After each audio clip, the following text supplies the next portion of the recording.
The night sky over Abu Dhabi burst into chaos just after 8 o'clock in the evening. What began as a typical peaceful night was shattered in an instant, as distant flashes lit up the horizon and the city's familiar skyline was suddenly transformed by the threat of violence. A sudden urgent message appeared across news channels. Missile strike in Abu Dhabi. Take immediate cover. Sirens wailed through the streets, echoing off the buildings and sending a chill through everyone who heard them. The city's calm was replaced by a sense of immediate danger. Cell phones buzzed with emergency alerts, vibrating in pockets and on tables, their screens lighting up with warnings. People everywhere reached for their phones, desperate for information, their faces illuminated by the harsh glow of breaking news. The city, usually bright and alive, fell into confusion and fear. Streets that just moments before were bustling with life now emptied as people sought shelter, their footsteps echoing in the sudden silence. People stopped in the middle of what they were doing. Conversations halted mid-sentence, laughter faded, and a collective sense of disbelief swept through the crowds. Some were driving, others sitting in restaurants or walking along the corniche. In an instant, everyone's plans were forgotten as they tried to process the reality of the threat. The city's vibrant nightlife was replaced by a tense, uneasy stillness. The headlines scrolled across screens everywhere. Missile launch detected. Possible impact expected. Digital billboards and televisions repeated the warning, their messages impossible to ignore. Each word seemed heavier than the last. Uncertainty filled the air as people exchanged worried glances, searching for reassurance in the faces of strangers. The city's usual confidence was replaced by anxiety. Across Abu Dhabi, the news spread faster than the sound of the approaching sirens. Parents grabbed their children, holding them close.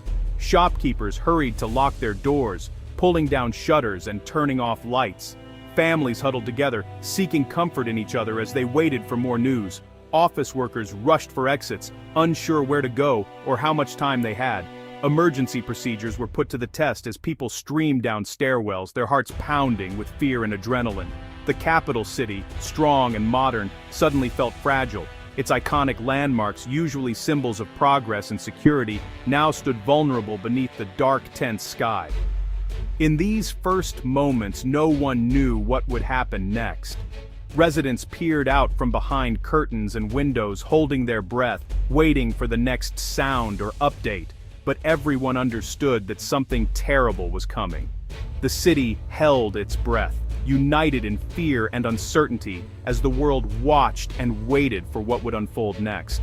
Cars screeched to a sudden halt, tires squealing against the hot asphalt as drivers leaned out their windows, craning their necks and searching the sky for any sign of danger. The air was thick with uncertainty, every eye scanning the horizon for answers that wouldn't come. The familiar hum of city traffic was instantly replaced by a cacophony of shouts, blaring car horns, and the piercing wail of distant sirens. The city's usual rhythm was broken, replaced by a frantic, discordant soundtrack of panic and confusion. People poured out of office buildings and residential towers, some clutching their phones tightly, desperately trying to reach loved ones or capture the unfolding chaos. Others gripped the hands of the family members, holding on as if afraid they might be swept away by the turmoil. On the sidewalks, families huddled together, seeking comfort in each other's arms. Some broke down in tears, their emotions overwhelming as the reality of the situation set in. Others whispered prayers under their breath, hoping for safety, while some pressed trembling hands to their mouths in utter disbelief, unable to process what was happening around them. Children clung to their parents, their small faces etched with fear and confusion, eyes wide as they tried to make sense of the chaos swirling around them. The city's calm, once so familiar and reassuring, had shattered in an instant. The skyline, usually a symbol of stability, now loomed over a scene of panic and disorder. Shops and cafes emptied in a matter of moments, with staff and customers abandoning their posts and rushing out into the streets, desperate to find shelter, or simply to escape the unknown threat. In the midst of the chaos, a mother's scream pierced the air as she frantically searched for her lost child, her voice rising above the noise in a plea for help. Nearby, a group of teenagers banded together, supporting an elderly man as they tried to guide him to safety, their faces set with determination, despite the fear in their eyes. The chaos was everywhere. People moved in every direction, some running, others frozen in place, no one certain where the next danger might come from, or how to protect themselves. The fear was raw, almost tangible, hanging in the air like a heavy fog. Faces reflected shock, anxiety, and a desperate need for reassurance. Every second seemed to stretch on endlessly, each moment heavy with dread and confusion. The city, once vibrant and alive, now held its breath, waiting for whatever would come next. Emergency sirens echoed through the city, bouncing off glass towers and historic mosques. The sound was sharp, rising and falling, cutting through the night like a warning no one could ignore. The official message was clear: seek immediate shelter, missile incoming. People rushed into underground garages, stairwells, and windowless hallways. Some buildings had organized emergency shelters, but many did not. Residents crowded into any space they thought would keep them safe. In the glow of emergency lights, strangers comforted one another. Police and security forces moved quickly, directing traffic away from high-risk areas. They shouted instructions, guiding people into safer spots. Ambulances waited on street corners, ready to respond to the worst. Even as people tried to keep calm, the fear was contagious. Everyone listened for the next sound: an explosion, a siren, or an announcement that it was finally over. High above the city, the lights of the missile defense system flashed. Anti-aircraft missiles streaked upward, leaving white trails in the night. The city held its breath, watching the sky for a sign of hope or disaster. A loud explosion echoed over Abu Dhabi's rooftops. The missile had been hit, but not fully destroyed. Fragments, burning and deadly, began to fall toward the city. Some pieces broke apart high above, others fell like fire. People in the streets heard the boom and saw flashes in the sky. For a moment, it seemed the danger had passed. Then, the terrible reality set in. Parts of the missile were coming down, heading straight for the heart of the city. Every eye was on the sky. As the debris fell, hope and fear battled in the hearts of everyone below. Missile fragments slammed into a busy downtown intersection. The explosion shattered windows, sent cars flying, and set off car alarms for blocks. Thick smoke rose quickly, turning the air gray and choking. People on the street dove for cover as glass rained down. Some were cut by flying debris, others were thrown to the ground by the force of the blast. The proud skyline of Abu Dhabi, usually so perfect, was scarred and broken. Firefighters rushed to the scene, racing against time to put out flames spreading through ground floor shops. Smoke made it hard to breathe and see. Some people were trapped inside damaged cars and buildings, crying out for help. For many, the world had changed in seconds. The city was now a disaster zone, filled with confusion and pain.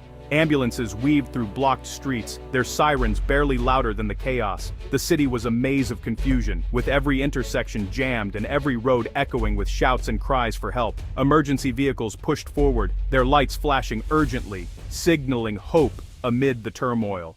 Paramedics worked quickly, bringing first aid to the injured wherever they could find them, on sidewalks, in cars, or even trapped beneath debris.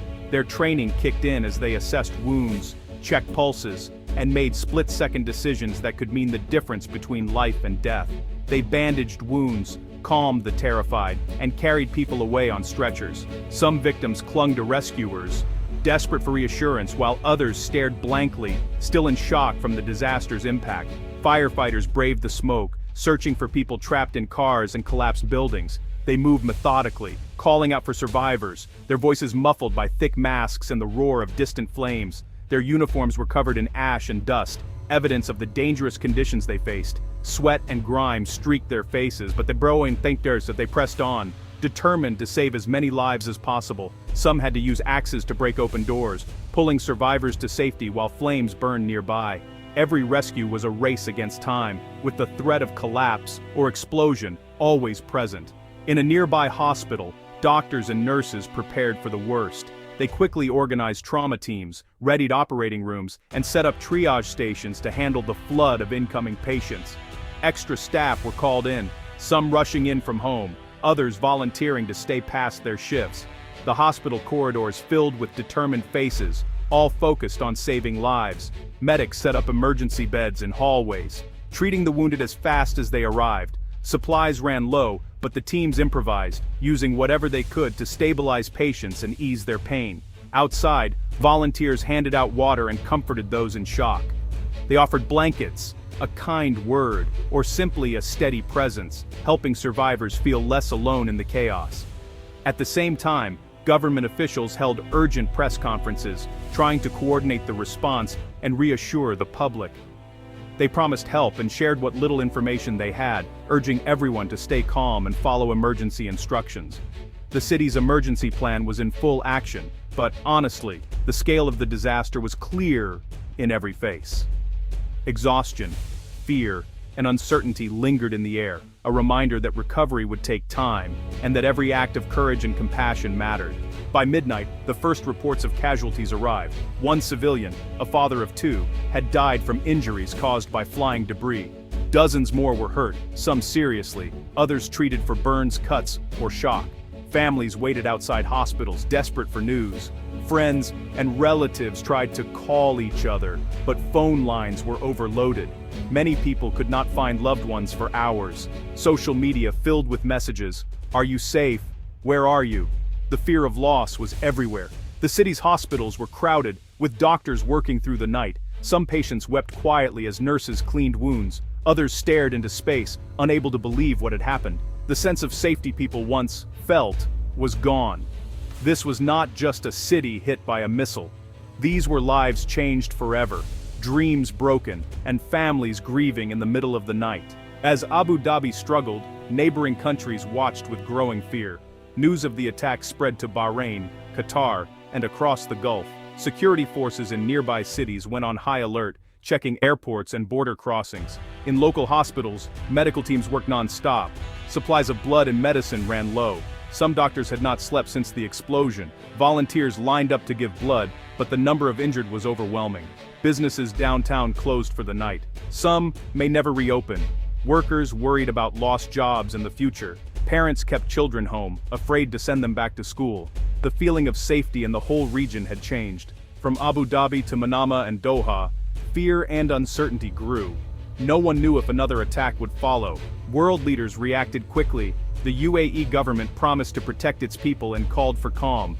Iran and Israel both denied involvement, but promised to help investigate. Qatar and Bahrain increased security, urging citizens to stay alert. The United Nations called for restraint and peace. US and European leaders condemned the attack and offered support. The Security Council met in emergency session demanding answers and new security measures. In Abu Dhabi, life slowed to a crawl. Police patrolled empty streets. Families stayed indoors, waiting for more news. The city was wounded, but united. People remembered those lost, cared for the injured, and prepared for whatever tomorrow might bring. The night ended, but the tension remained. The world watched, holding its breath, not knowing what the next day would bring for Abu Dhabi and the Gulf region.